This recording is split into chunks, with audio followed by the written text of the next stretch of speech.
गांव के एक प्यारे से घर में बिल्ला नाम का एक असाधारण बिल्ली था।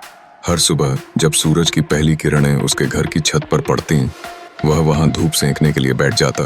उसकी मासूमियत और शरारतें बच्चे और बड़े सभी को लुभाते थे। बिल्ला हमेशा खुशी खुशी अपने गली के दोस्तों के साथ खेलता, फिर अपनी मालकिन के पास लौट आता। यह उसका दिनचर्या बन गया था। लेकिन एक दिन जब बिल्ला दरवाजे से बाहर निकला, वह वापस नहीं लौटा। घर के लोग हर ओर बिल्ला की तलाश में निकल पड़े। उन्होंने उसके नाम को गली गली, छत छत पर पुकारा, पर कहीं से कोई आवाज नहीं आई। बच्चे चिंतित थे और बड़े भी परेशान थे। मोहल्ले के बच्चे उसकी खोज में निकले।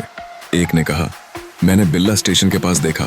दूसरे ने कहा, वह दूध की दुकान के पीछे था। परंतु इन सब बातों में कोई पक्की खबर नहीं थी, जिससे थोड़ी सी भी उम्मीद बढ़ती। तीसरे दिन का सूर्योदय बिल्ला के बिना एक दर्द भरा अनुभव था।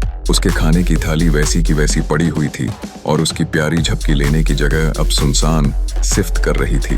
घर के चारों ओर का सन्नाटा सबको उदास कर रहा था। हर कोई यही सोच रहा था कि क्या बिल्ला कभी वापस आएगा। चौथे दिन उम्मीदें टूटने लगीं और लोगों ने सोचना शुरू कर दिया कि शायद बिल्ला लौटने का नाम नहीं लेगा। फिर अचानक एक शाम दरवाजे पर खरोंच की आवाज आई, म्याऊ। ये आवाज सुनकर सभी की धड़कनें तेज हो गईं। दरवाजा खोला गया और सामने था बिल्ला, थोड़ा थका और गंदा, लेकिन उसकी आंखों में वही चाशनी भरी शरारत थी। सबने उसे मुस्कुराते हुए गले लगा लिया।